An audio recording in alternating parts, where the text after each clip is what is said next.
అందరికీ నమస్తే అండి. ప్రస్తుతం దేశవ్యాప్తంగా కూడా ట్రెండింగ్లో ఉన్న అంశం CJP, cockroach Janata party. BJP మీద అండ్ దేశంలోని వ్యవస్థల మీద సెటైరికల్గా వ్యంగ్యంగా పోస్టులు పెట్టడానికి మొదలైన ఇది ఒక సోషల్ మీడియా ఉద్యమం. దీనికి సుమారుగా 2 కోట్ల మందికి పైగా దీన్ని ఫాలో అవుతున్నారు. దేశవ్యాప్తంగా జెన్జెడ్ గ్రూప్ ఎక్కువగా 18 to 25, 28 ఆ ఏజ్ గ్రూప్ వాళ్ళు ఎక్కువగా దీన్ని ఫాలో అవుతున్నారు. సో దాన్ని ఈ ఖాతాను స్టార్ట్ చేసిన అభిజిత్ దీప్కే గతంలో ఆయన ఆమ్ ఆద్మీ పార్టీలో సోషల్ మీడియా ఇన్ఛార్జిగా పనిచేశారు. ఇన్స్టాగ్రామ్ పేజీలు మెయింటైన్ చేసి ఈ మీమ్స్ క్రియేట్ చేయడంలో ఎక్స్పర్ట్ అనమాట ఆయన. 2020 ఢిల్లీ ఎన్నికలు, 2022 పంజాబ్ ఎన్నికల్లో ఆయన కీలక పాత్ర పోషించారు బ్యాక్ ఎండ్లో, సోషల్ మీడియా వింగ్లో. సో ఆ తర్వాత ఆయన అమెరికా వెళ్ళిపోయారనమాట. సో ఇప్పుడు పరిస్థితి ఏంటంటే ఆయన సీజేపీ అనే పార్టీ మొదలుపెట్టి విపరీతమైన యూత్లో ఆదరణ వస్తున్న తరుణంలో, అదొక సోషల్ మీడియా ఉద్యమంగా మారుతున్న తరుణంలో బీజేపీ కూడా అలర్ట్ అయ్యి దానికి కౌంటర్ సోషల్ మీడియా స్టార్ట్ చేశారు. సో సీజేపీ కౌంటర్లు ఇచ్చి ఇది పాకిస్తాన్ వాళ్ళ హస్తం, పాకిస్తాన్ వాళ్ళు అంతమంది ఉన్నారు ఇంతమంది ఉన్నారని ఏదైతే చెప్తున్నారు. ఈ క్రమంలోనే అతనికి బెదిరింపులు వస్తున్నాయంట. సో ఆయన నిన్న రిలీజ్ చేసిన వీడియో ప్రకారం ఏంటంటే, సీజేపీ ఖాతా మూసేసి బీజేపీలో చేరితే డబ్బులు వస్తాయి, లేదంటే అమెరికాలో ఉన్నా సరే నిన్ను వదిలిపెట్టం అని ఒక వ్యక్తి తనను నేరుగా బెదిరించారని ఇన్స్టాగ్రామ్లో ఆ స్క్రీన్ షాట్లు అయ్యి అతను పోస్ట్ చేశాడు. అలాగే మరో వ్యక్తి అంట, ఇండియాలో ఉన్న దీప్కే తల్లిదండ్రుల చిరునామా మాకు తెలుసు, మీ తల్లిదండ్రులు ఎక్కడున్నారో మాకు తెలుసు, సో మీరు అమెరికాలో ఉన్నా సరే, సేఫ్గా ఉన్నా సరే ఇక్కడ మాత్రం మీ తల్లిదండ్రులను వదిలిపెట్టం అని అతన్ని బెదిరిస్తున్నారంట. సో ఇలా దీన్ని బట్టి అలాగే ఇతని మీద ఆల్రెడీ కొన్ని చోట్ల కేసులు నమోదు చేశారు, కొన్ని చోట్ల బీజేపీ కార్యకర్తలు కంప్లైంట్స్ ఇచ్చారు.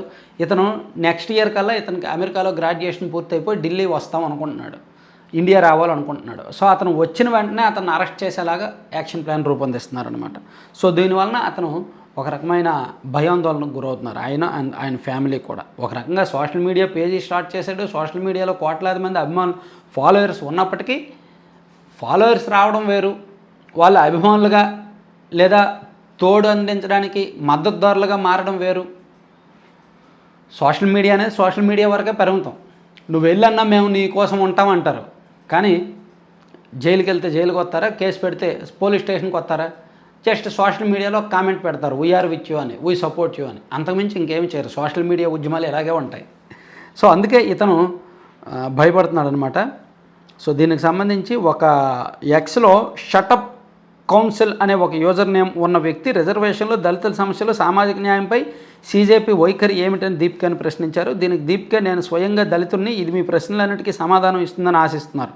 అంటే ఆయన తనగా దళితుడని, అలాగే జెన్జెడ్ గ్రూప్ అని, సో ప్రతిభకు నేనేమి వ్యతిరేకం కాదు అని, ఇలా అనేక అంశాలను ఆయన మాట్లాడుతున్నాడు అనమాట. సో అలాగే BJP MP Nishikant Dubey అభిజిత్ను Aam Aadmi party కార్యకర్త అని చెప్పి, ఎస్ అతను ఆమ్ ఆద్మీ పార్టీ కార్యకర్త అనేది వాస్తవమే.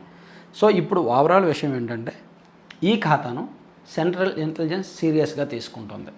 ఈ ఖాతాను బీజేపీ సోషల్ మీడియా సీరియస్గా తీసుకుంటుంది. ఈ ఖాతాను బీజేపీలో సోషల్ మీడియా హ్యాండిల్స్కి ఒక రాడార్ వ్యవస్థ ఉంటుంది, ఆ వ్యవస్థ సీరియస్గా తీసుకుంటుంది. అవసరమైతే ఎక్స్లో ఎలాగైతే ఖాతాను తొలగించారో ఇన్స్టాగ్రామ్లో కూడా ఈ సీజేపీ, కాక్రోచ్ జనతా పార్టీ లేదా కాక్రోచ్ అనే పేరుతో ఉన్నవన్నీ కూడా తొలగించే శక్తి బీజేపీకి ఉంది. సో అందుకని ఇండియాలో సోషల్ మీడియాలో బీజేపీ పట్ల వ్యతిరేకత విషయంలో కూడా కొన్ని పరిమితులు పాటించాల్సి, అంతకు మించి వెళ్తే మాత్రం దేశంలో ఉండనివ్వరు.